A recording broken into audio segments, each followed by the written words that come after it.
All right, all right. Well, hello and welcome to Results Washington's Reflection Series. This is an interview series that highlights continuous improvement efforts within the enterprise that are happening across the state, as well as spotlighting the individual subject matter experts of those efforts as they share their perspectives and experience throughout the project. We will hear about their achievements, barriers faced, and lessons learned along the way. My name is Talia Mazzara. I'm a Senior Performance Advisor with Results Washington. And today I'm so happy to have with us Miss Beth Adams with DSHS, the Hey, Washington State. Dahlia. Hi. She's with the Washington State Department of Social and Health Services, and she's here to share about a project that she worked on in ALSA that reduced the time it took for providers to provide care. Thank you so much for being with us today. Oh, my pleasure. It is always a pleasure to talk with you and just to share lessons learned. Oh, Because I yeah. think that's a really important aspect of what we do. Yep. And that's where all the gold nuggets are, right? How we can get better is Exactly. learning from others. All right, awesome. Well, let's kick this off by you telling us a little bit about you, what you do, and what your office is responsible for. Sure. Well, I am ALTSA's Lean Continuous Improvement Manager. ALTSA is an acronym for Aging and Long-Term Support Administration. It's a mouthful. I am a social gerontologist by training, by background. I also have a Lean Six Sigma black belt and about 10 years of experience, a little bit more than that now, with Lean. But most of that was also before I was certified. Um, ALTA, as a division, we promote choice, independence, and safety through an array of services and partnerships with tribes, advocates, providers, and caregivers to support both seniors as well as people with disabilities. Our divisions include aging, or the Adult Protective Services Division, Mhm. um, Home and Community Services. We have an Office of Deaf and Hard of Hearing, and a Residential Care Services. And then our support divisions, management services division, and then the office of the assistant secretary, which is where I sit within ALTS's organizational development team. Awesome. Thank you so much. Wow, that is a really big. So is that the administration, also as the administration? That's a really big shop. That sounds like you all are doing a lot of great work around that area of people that need you. Thank I you. think we So do. I think so. Well, actually, I know so because I have a family member that is definitely impacted by the work you all do. So, Oh, on behalf of that, thank you for your service. Can you tell us about your project? So, we want to know like its name, the problem you were trying to solve, and what was, the important issue that was just blaring out saying, hey, this needs to be fixed. yeah. So in early 2023, I was tasked with doing a lean project with our consumer direct employer unit within ALTS's Office of the Assistant Secretary. And then a third-party vendor, Consumer Direct Care Network Washington, or CD Washington for, we like these really long, I was going to say, you're full names of and tongue mouthfuls today. twisters, and I know, right? Lots of mouthfuls today. So CD Washington and other partners. So just for some background, CD Washington serves as the employer for our individual providers, or IPs. Mhm. And these are individuals who provide personal care and other in-home services for folks on ALTSA's home and community services so that they can stay in their own home or maybe the home of a relative. Some clients already have an IP identified. A lot of times it's a family member, and others need to be paired with an IP. So these are folks who do not want to get their care from a formal home care agency. And it's important to note, and this is one of the really special things about Washington State and ALTSA, is that 70% of our clients are receiving care from family members Mhm. who by statute cannot get or cannot be employed by a home care agency if they are providing care for a relative. So this is the solution. Having IPs is the solution to ensuring our clients are getting care from their preferred caregiver, That is awesome. right? Up until then, 2022, Mhm. also was the one that was doing the contracting with these individual providers. Mhm. And this contract management responsibility fell on our case managers. So who, in addition to doing the assessments, arranging for services, are also managing these contracts, Oh. which kept them from fulfilling their case management responsibilities. And so the decision was made to contract with a third-party vendor, CD Washington, who already had the experience Mhm. um, in providing this service for other states. I also want to note that this rollout to CD Washington occurred during the height of COVID. Like a lot of things that happened in the last, 4 years. Yeah. The transition and rollout, I did go as expected, but because we transitioned, look at this, we transitioned almost 45,000 active IPs, Wow. right? From being contracted with DSHS Alta to CD Washington. Because of that, the project wasn't really able to give as much focus to new clients and IPs. And so this new hire process did not receive the same attention as transitioning that existing 45,000. Mm.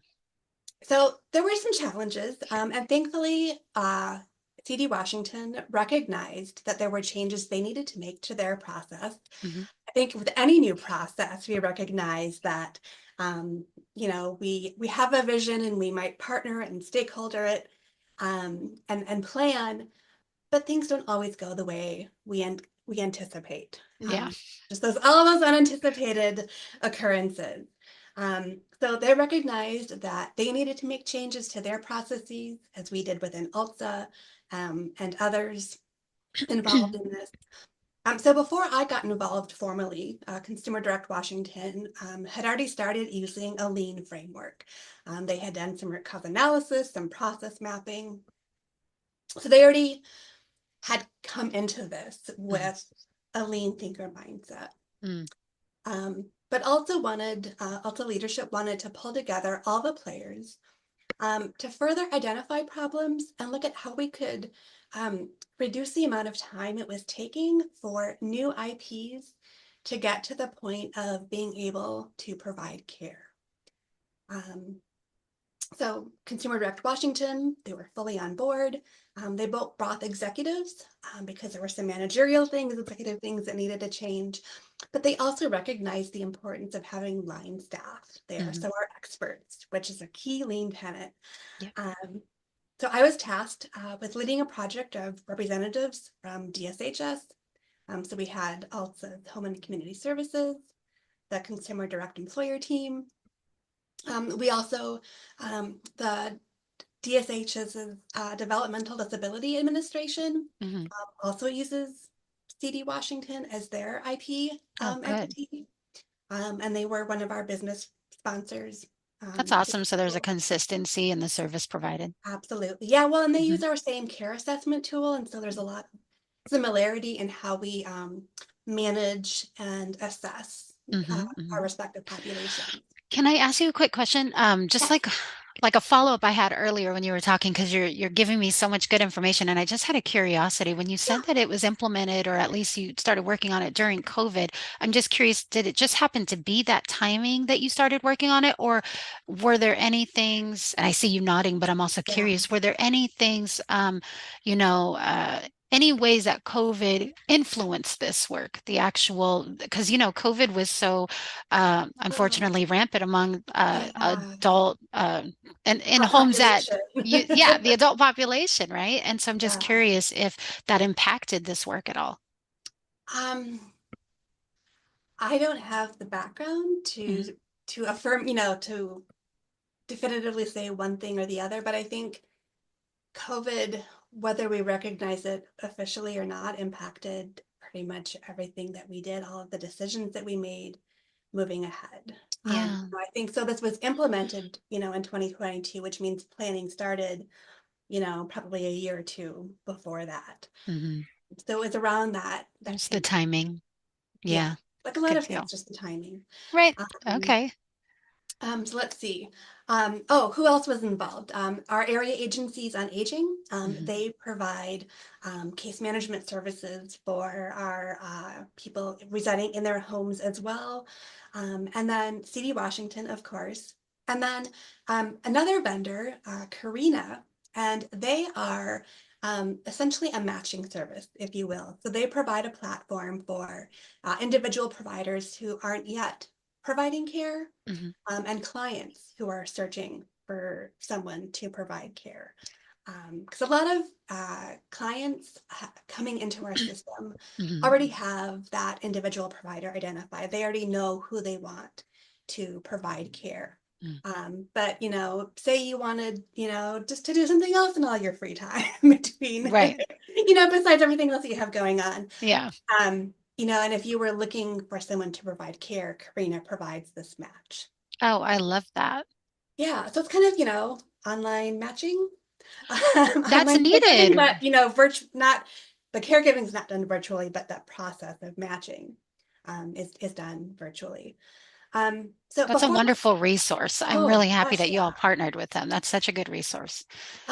So before the project, it was taking, I don't know, an average of 95 days to get through the entire hiring and onboarding process, Mhm. which meant that was, an average of 95 days that clients were going without care that they Yeah. needed.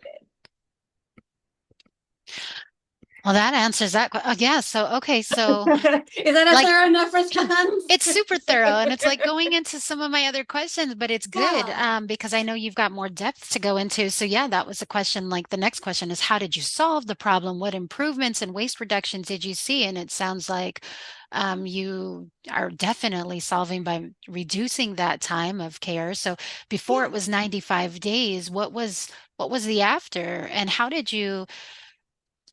what other waste reductions did you see going through this? Yeah. So one of the specific metrics, in addition to the number of days, is that okay to provide care? So from the number of days that it was taking from first starting the process to Mhm. being approved to provide care.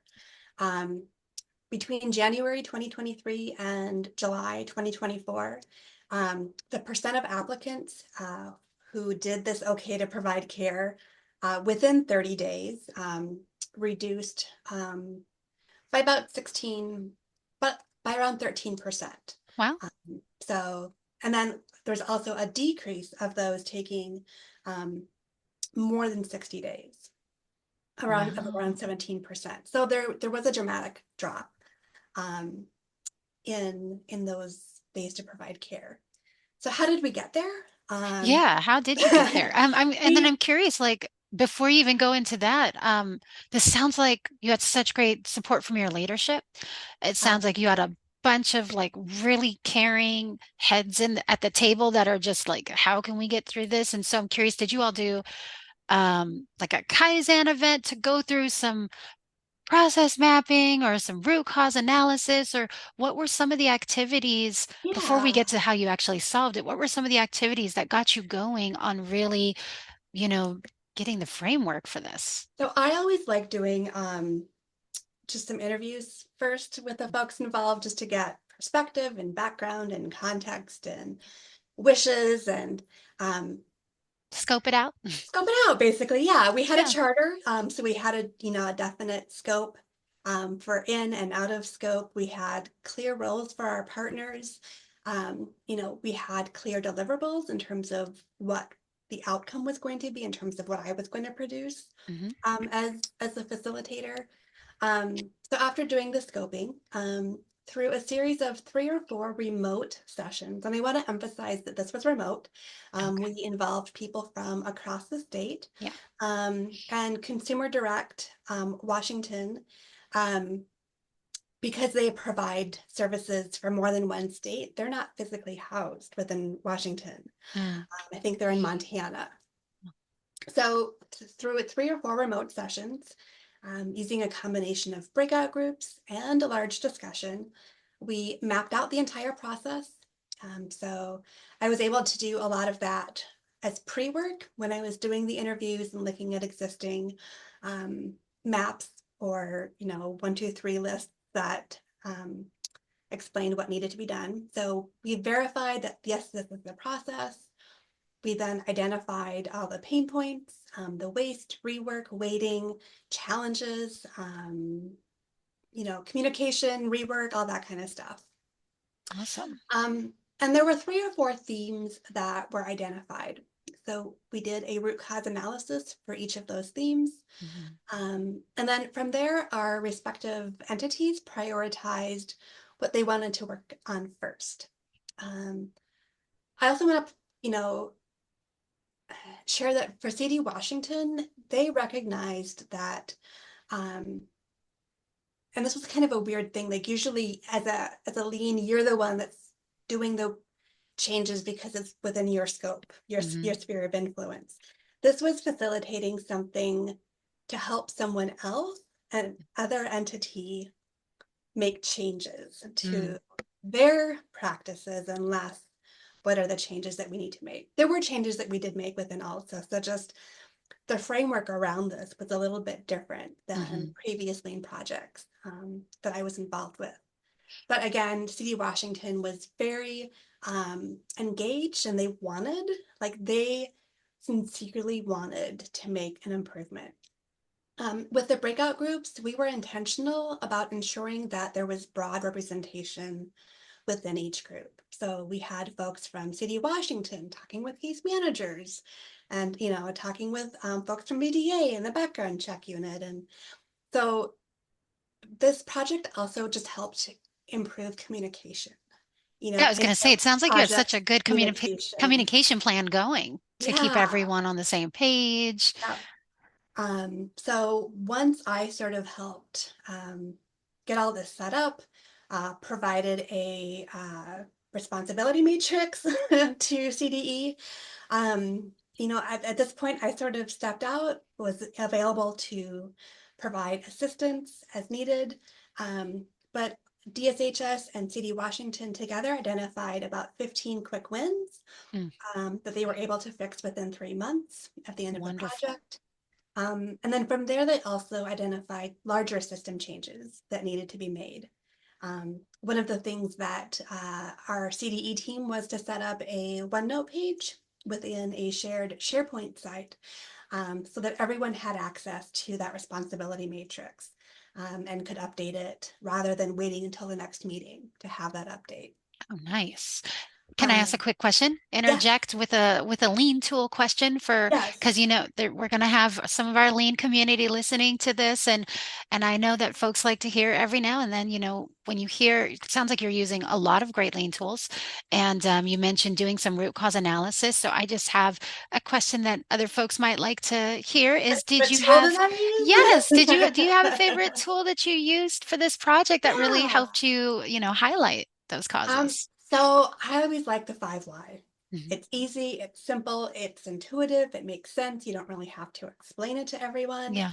Um, but then what I like to do is, because this, like a lot of complex problems, is multi-causal, is to take the themes and sort of, each rabbit hole, if you will, that you go down, and Mhm. put that onto a fishbone Yep. diagram or the Ishikawa Mhm. diagram, so that it's one visual of Mhm. your 5 whys.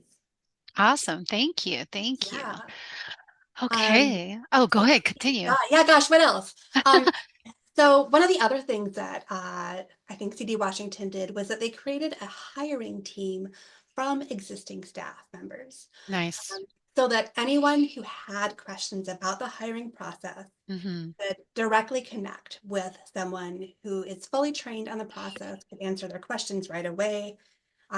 That change alone, so using existing resources and just repurposing, Mhm. reduced the number of repeat calls in particular that City Washington was getting on a monthly basis from IPs who had questions, who were just stuck somewhere in the system. Yeah, and it answers or it reverses the waste we often have with talent, right? When we're not Absolutely. utilizing our talent in the right Yeah. areas. Awesome. Um, Another change is that CD Washington changed their call tree, so that you would press 1 to get the hiring team, rather We than, love call tree right, changes. so that rather than, entering a number here or a number there, or, 5 steps before you get to someone, now it's just press 1.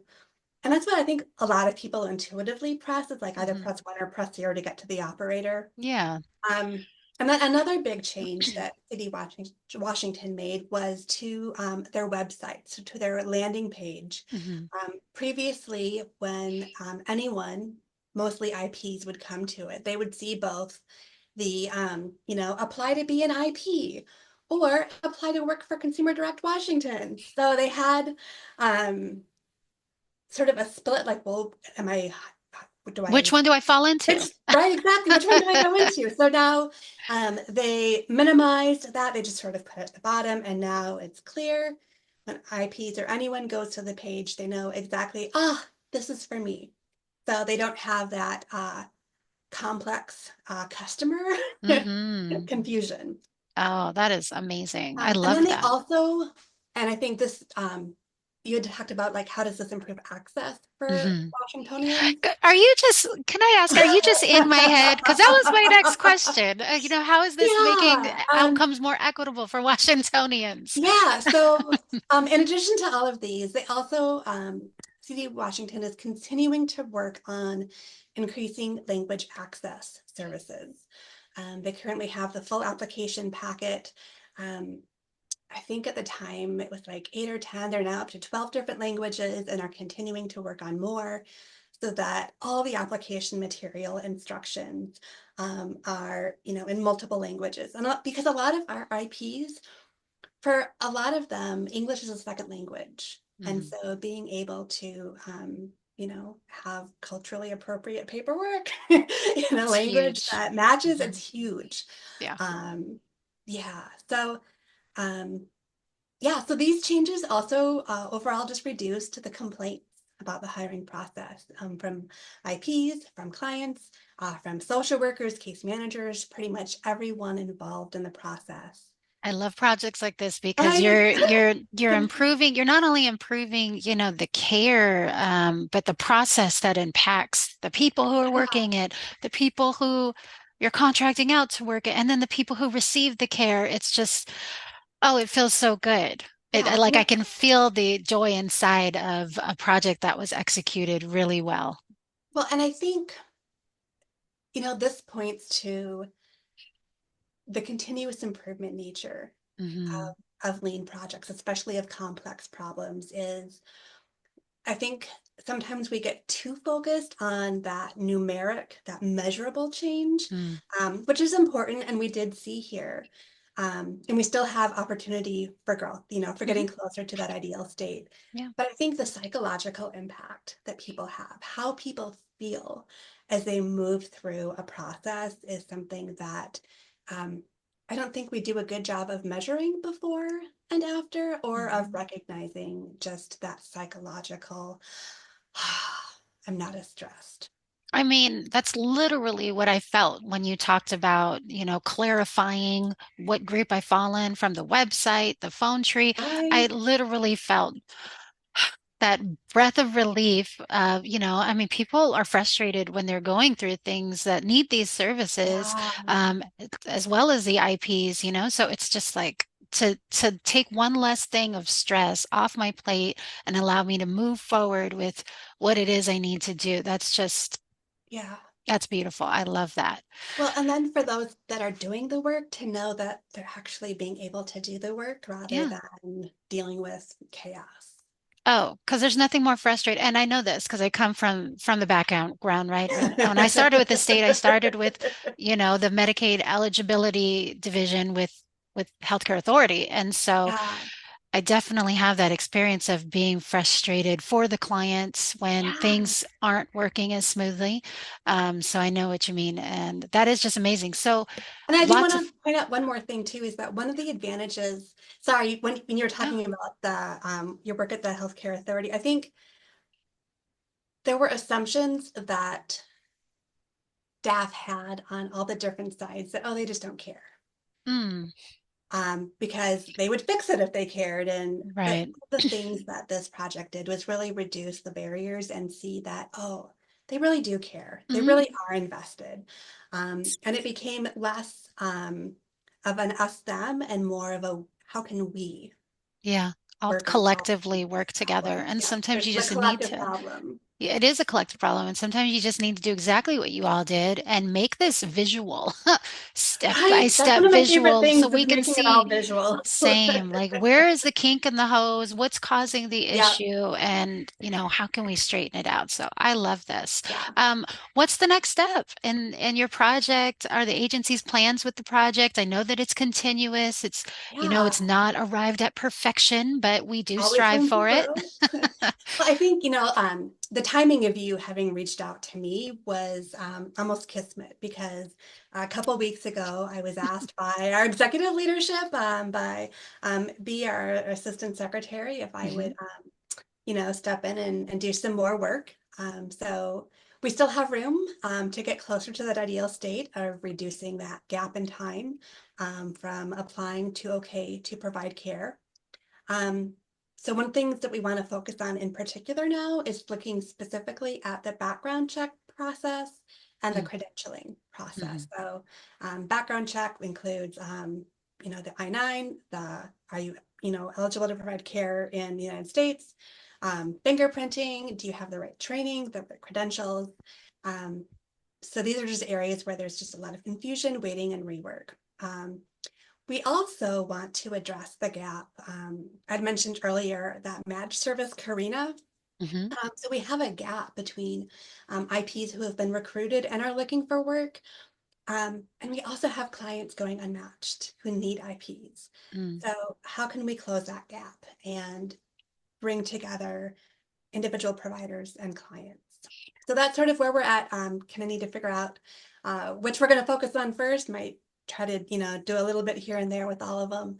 Um, but yeah, those are our sort of next steps. And so we're just in the very beginning stages. Have a scoping meeting coming up in a couple of weeks. And yeah, just looking forward to working this with this great team again. That's exciting. Yeah, the great work continues. And I like how you bring up the concept or the point that not everything can be done at once, right? Some process improvements and projects create sub projects as you're looking into it and you're Yep. realizing, oh, and this needs to be attended to and this needs to be addressed. And then some, when you get started, you already know off the top that, okay, there are several different scopes here, and here's the one we're going to Yeah. focus on. So I think without you saying it, but you said it, is that it's just important to know that when you go into this, it's like, how do you eat an elephant? One bite at a time, Right. right? Like you're not going to do the whole thing all at once and have Yeah, a it's great impossible. outcome, right? So that's good. Okay, well, thank you for that. And so when you look back in retrospect, what was the biggest challenge that you had to face throughout this improvement effort? Ooh. And how would you have done anything differently if you could? Yeah, I think an ongoing challenge with any lean project is ensuring that you have not just broad representation, but making sure that you have the right folks at the table, Yeah. not just representation from the programs. That's Um, meeting effectiveness 101. Have the key right? I know. players in the room. So I think, being more intentional about selecting and inviting who we want to attend rather than just having sort of a blanket, okay, we need, you know, here and here, you're going to do it. Hmm. Um, so sort of moving this, what do we do differently? And, what are the challenges are sort of the same um, response. Yeah. So I think being upfront and stating the problem we're trying to solve with very clear expectations of team members. So just spending more time in planning. I don't think you can over plan most projects unless you just get stuck in planning and never actually do anything. Um, Which happens. which happens exactly, right? There's a It's ton of more that I've fun to seen. just Yeah. focus on, oh, what can we do? Rather, sometimes you just need to, all right, we've reached You got to out. put one foot in front of the other and just let's go now. We've talked this through and Right, through. right. Um, so wanting to ensure that those who participate come with a problem solving mindset Yes. rather than complaint focus. Mm. So help us be part of the solution. The expectation is we know there's problems, yes. but are you going to be part of the problem and just continue to complain about it, or are you going to help us generate solutions? You know, Mm-hmm. um, especially if people are doing the work, you're the experts. As you know, as a facilitator, I can't tell you what to do because Right. I don't know the work. I don't know what it's like to have the experience that you do. So I think just Coming with an outward or mindset, even if, right? right, exactly. Let's do this. How are we going to make this better? Um, and I think one thing that we didn't do last time was talk with our IPs directly. Mm, We relied on a lot of, just previous conversations or just sort of known um, customer complaints. So how can we capture the voice of the customer in a more formal way? mm, So that we can make sure that we're really addressing customer concerns rather than just relying on complaints that have come in or where we know that people are getting hung up. mm, Um, but again, we were so fortunate that, to have a partner like Washington who um, is fully engaged, recognizes that and has that lean thinker mindset of how can we make this experience better for our customers. Um, because our ultimate goal, the ultimate purpose, is to provide that pathway for individual providers and clients to link up so that people can be served in their homes so that they can age in place in their setting of choice, which is really the root of ALTS's mission, that choice and independence and safety. mm-hmm. Sounds like you had such great synergy with the team that worked on this. Absolutely. So that's Yeah. exciting. You get to go back and work I with those folks know, again. right? Yeah, S- exactly. Well, so with that, I'll just say, are there any shout outs you want to give? Folks that you worked with? It sounds, I mean, you've kind of been doing that throughout this whole time, calling people out for the Yeah. great work and organizations, but any Um, specific shout outs? I think just our our executive leadership within ALTSA and the executive leadership within DDA, the area agencies on aging, Karina, Consumer Direct Washington, recognizing that um, no one entity owns this problem, but that it is a multi-system um, ownership and that we all Hmm. have a role to play and that we all are partners in this together and we can't do it alone. We really need to just do it as a community, as a partnership. And so just really appreciative um, that that's the tone that was set by each of the leadership and all of the partners that we've worked with. Oh, that's so awesome. Well, let me just say on behalf of Washingtonians and all the adults that utilize these services, we appreciate all the work going into this, all the folks who came together. We appreciate you, Beth, for sharing about this work and how you're just doing so much to ensure the healthcare is accessible and equitable for everyone. I love talking with you. You've presented at our Same. community and there's just I just love your energy. It's great, and I appreciate all the work that you do. You really do make our our hearts proud, our state proud, and I know you make your leadership proud. So thank you for being with us today. My And pleasure.